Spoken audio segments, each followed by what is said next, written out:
everyone. Hello and welcome to Arts and Entertainment. I'm Deborah Gilbert, your host. And as always, it's so great to have you. Thank you for tuning in. And as always, I hope you enjoy the show.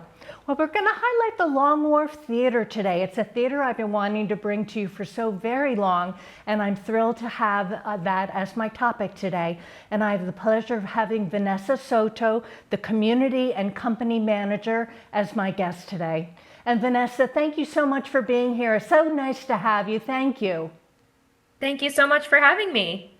What I just mentioned before we started taping is I like to introduce the guests to the viewers so that we get to know you and your background. So if you take some time, tell us about yourself.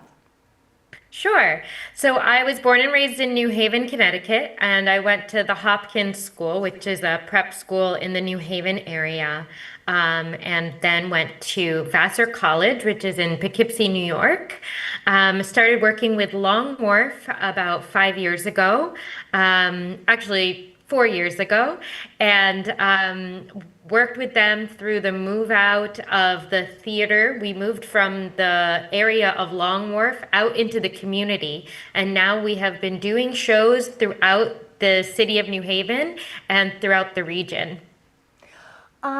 That's a good question because I did read about that in the paper. What took you from being in Long Wharf to being out in the community? What happened? Well, it was around the pandemic time where you can imagine no one could really gather in spaces. And then there were a few other things with the physical space that needed to be up to code. And so we were kind of forced to move out of that space and are just so excited for the opportunity to be in community and really re-envision what theater is. And we're kind of like leaving the past and bringing the best of the past forward as we move into community spaces and engage and bring theater into spaces that maybe never had theater audiences at the moment. Now, your title is Community and Company Manager. Probably a lot of viewers are saying, I really don't understand what that encompasses. What does that title mean and what's your day like? So I'm the community manager, which means that I engage in community in multiple ways. I work with different people to bring programs out into the public. I also just talk to a lot of members and different organizations and figure out how we can engage more publicly in different organizations throughout the community in the New Haven region. The title company manager is specifically is a role in theater in which I take care of artists, meaning the actors, designers, anyone coming in to engage in the theater is called a company.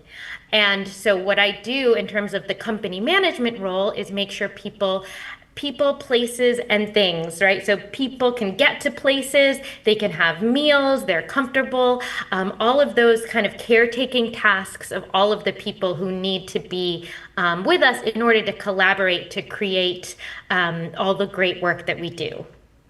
Now, you're in theater now. Did you think that you would be in theater growing up? Did you even think that you'd be a performer? I actually was a performer. So my history is that I grew up as an actor or a budding actor, theater actor. I went to the Eugene O'Neill Theater Center, which is in Waterford, Connecticut. And I went to the National Theater Institute and trained as an actor as well as a theater director. And I did some of that work also at Long Wharf Theater. I had the privilege and pleasure to perform on stage at the Long Wharf Theater, as well as work as a assistant director back about a decade ago or more. And I really enjoyed that experience of being on the creative side. And then my career kind of shifted and changed. And now I have the privilege of working on the production side and working in kind of more of the the background and the support of the work that needs to be done. And it's a really interesting perspective as someone who understands the role of being an artist, now to be able to support the artists and all the programming and the things that need to be done on the producerial side is really interesting for me. Are you missing being an artist? I mean, you spend a tremendous amount of time in that world and then made that transition. Do you miss it at all? Every so often I do, but I really am enjoying this next chapter in my career, and I feel that I'm really kind of learning and enriching myself in a completely different way.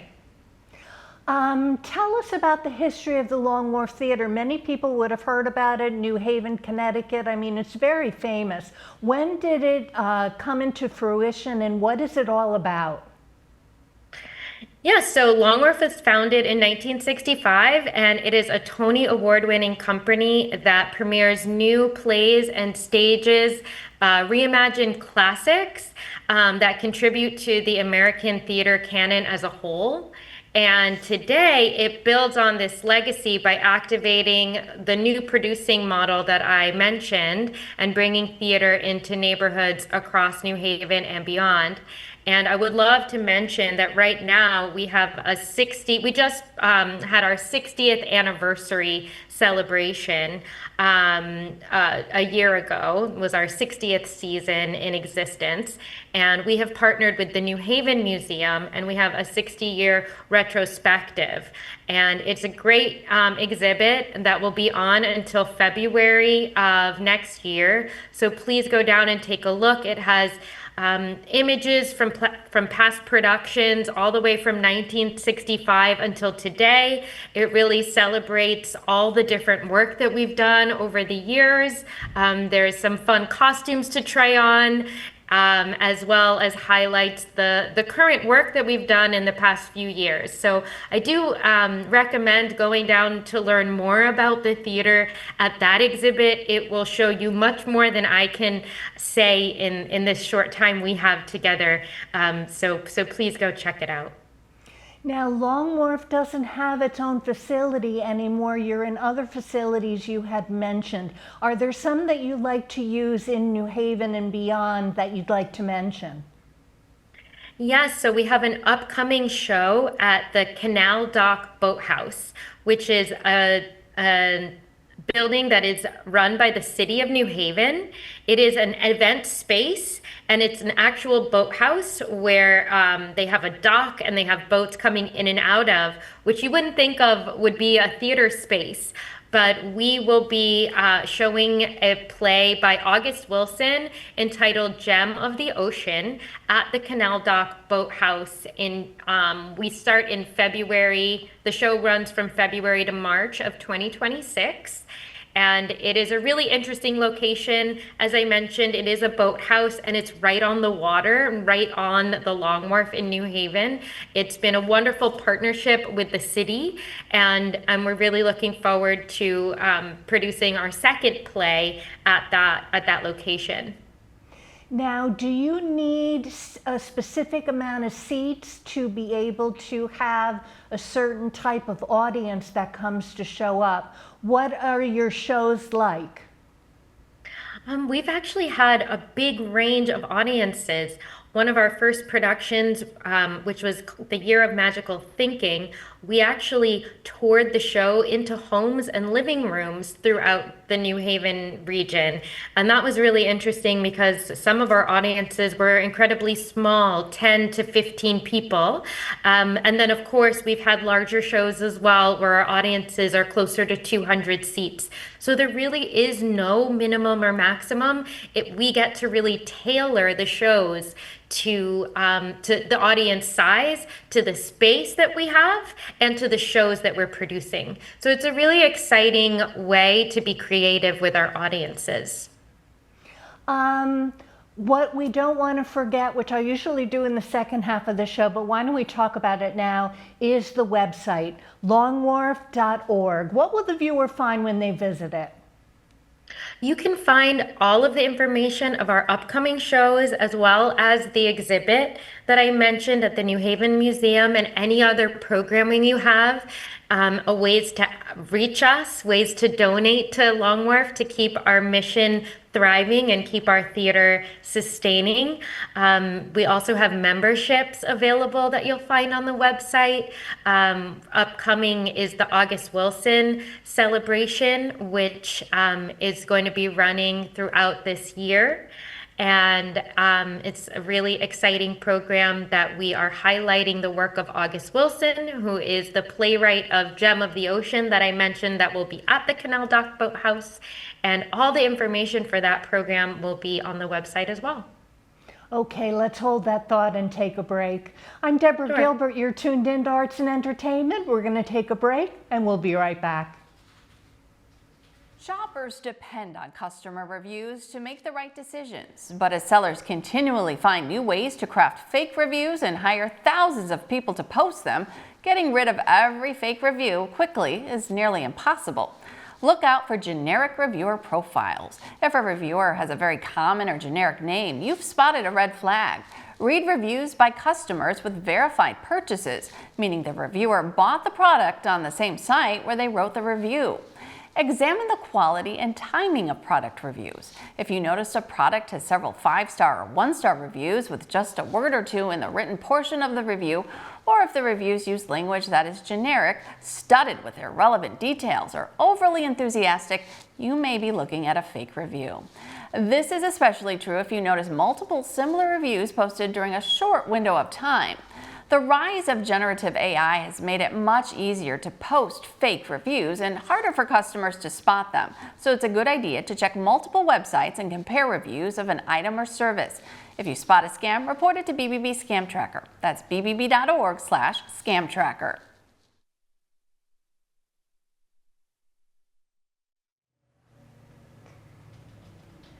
And welcome back to Arts and Entertainment. I'm Deborah Gilbert, your host, and as always, I hope you're enjoying the show. We're talking about Long Wharf Theater, and Vanessa Soto continues to be my guest. And Vanessa, are you part of how they decide what a season will be? We're at the end of 2025. What does 2026 look like? Well, I am not at liberty to tell you exactly what we're working on, but our team I am part of the team that discusses what is the programming that's going to be moving forward. I can tell you about what we're currently working on, which is our next show is entitled English, and that will be at SCSU. And that will be running in February of next year. And then, as I mentioned, Gem of the Ocean coming in from February into March. How has it been to make that transition? I know years ago I went to the Long Wharf Theater and it was just an amazing experience. How has it been for your audience and for your staff members to change gears, if you will, from having a physical space to going to different spaces now? Yes, so there's been a lot of communication that is needed for our audiences. We try to make sure folks know where they're going, how to get there, where to park, because it's not what they're used to. And that has been a bit of a learning curve in terms of making sure that audiences know where we are in physical space. And for our team on a technical side, we've had to make a lot of adjustments. When you're working in a theater and everything is at one location, you just know where everything is. When you're moving from location to location, you need to consider how dressing room spaces work in each location, where perhaps we can do laundry, things that if you had a laundry machine that didn't move anywhere, then that would be where it is. So it's the technical things that we have to really think about every time we mount a show, which is a very different thing than when things are in one place. So I'd say that's one of those two things are the bigger things that we've had to consider in terms of the move out. We have many performers that watch this program. How does somebody audition for any of the plays that Long Wharf is staging? Do they find it on your website? How would somebody get in touch with you to be able to be a part of your organization? Yes, so every season we have auditions at the beginning of the season, which are general auditions that everyone can come to, whether or not they are part of the Actors Equity Union. We do prioritize our Actors Equity members, but any actors can come and audition for us during our season, our early season auditions, and they can find that information on the website. How about the people that work for the theater? Do you have a physical office space that you go into, or are you remote? We do have an office. Currently, we are at Southern Connecticut State University, and we work very closely with the drama department there. But yes, that is our physical office location. And then we also tend to work remotely with designers and then come into the theater when we have our technical rehearsals. So that's another point of view. Those people who are very much behind the scenes, do they get in touch with you as well to be able to present themselves to you for employment? Absolutely. You can find our information, as I said, on the website and send your information our way. We're always interested in working with diverse voices. Oh, I'm sorry. I didn't mean to interrupt you. Please go ahead and finish. I'm so sorry. I just wanted to say that we are always interested in working with diverse voices and folks who work in the theater industry throughout our region and love to work with new people. Now, I attended Southern Connecticut State University and minored in theater, and it was just an amazing department. How is it for you to be at Southern and have your base there? It's been really exciting to engage with the students. We see them on a regular basis, and it's been really interesting engaging with different student groups, as well as the drama department and the students who go there and attend their regular classes. It's been a whole new energy and a whole new community that we really get to engage with on a day-to-day basis. So probably let's talk to the Southern Connecticut State University students. Do they get to audition for any of your shows? We did have a group last year before we had actually moved into the Southern office spaces who did audition for the shows. Yes, and what happened was actually those folks who auditioned and spoke to us ended up becoming interns on one of our shows. Wonderful. Next good question. How does somebody become an intern with your theater? We do have an internship program. It's specific to Southern Connecticut State University at this time, but there'll be more opportunities in the future, I'm sure, and we will be posting all of that publicly on our website. Okay, as company manager, you were mentioning some of the things that you do. How is it to be able to take care of the artists and all the details that you need? You must be a very busy person.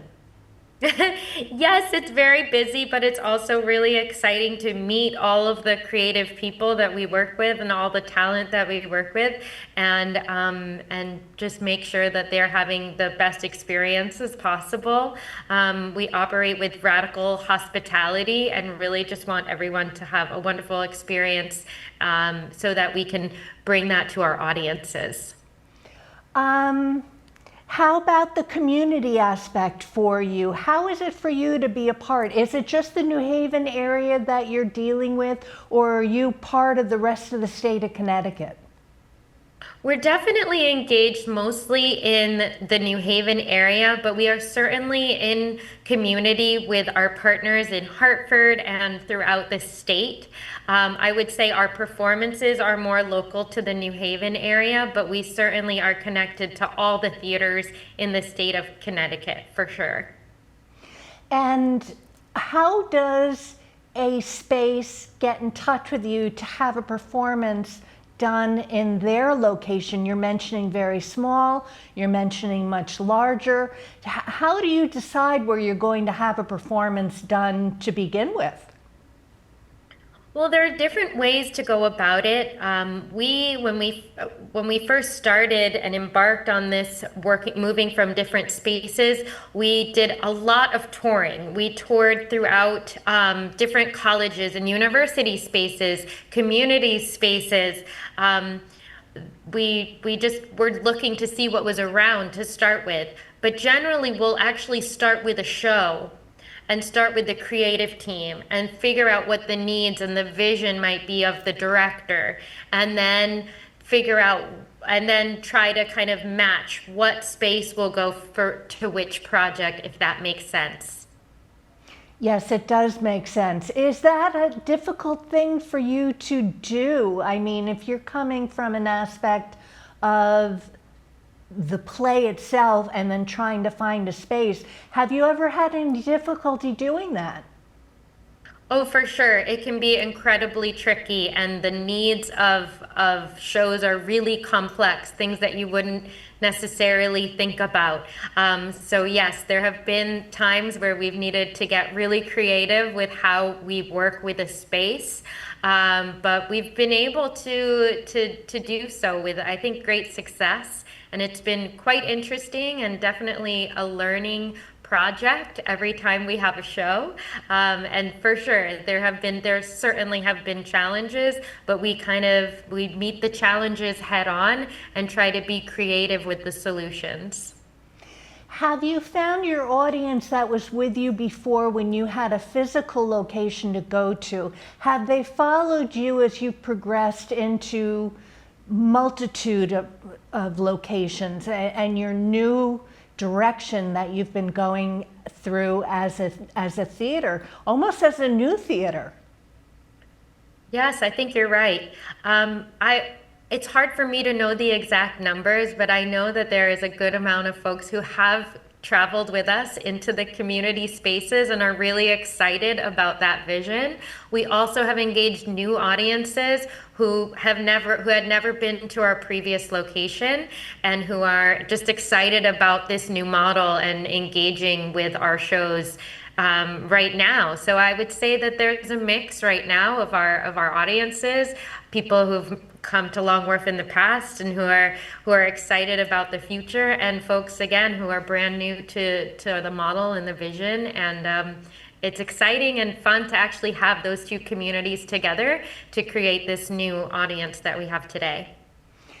Does anybody miss having a physical space that you used to have before? Is there any longing for having one space that you'd be able to have dedicated to your performances? Certainly there's an ease that comes with that, but I think that it is exciting to be moving from space to space. And yes, like I said, there's a challenge to it, but I think what we're doing is really embracing that challenge and moving forward with that challenge, and like I said, being able to have some creativity with it. Your relationship with the city of New Haven, how is it? Usually that they go hand in hand. Have they accepted you in your new endeavor that you've taken on? Actually, the city of New Haven has been an incredible support and partner as we have made this transition. They have encouraged and supported us all along the way. We staged a view from the bridge at the Canal Dock Boathouse, like I said, which was a city of New Haven, which is a city of New Haven building on the Long Wharf. And now we are going to also be using that space for Gem of the Ocean.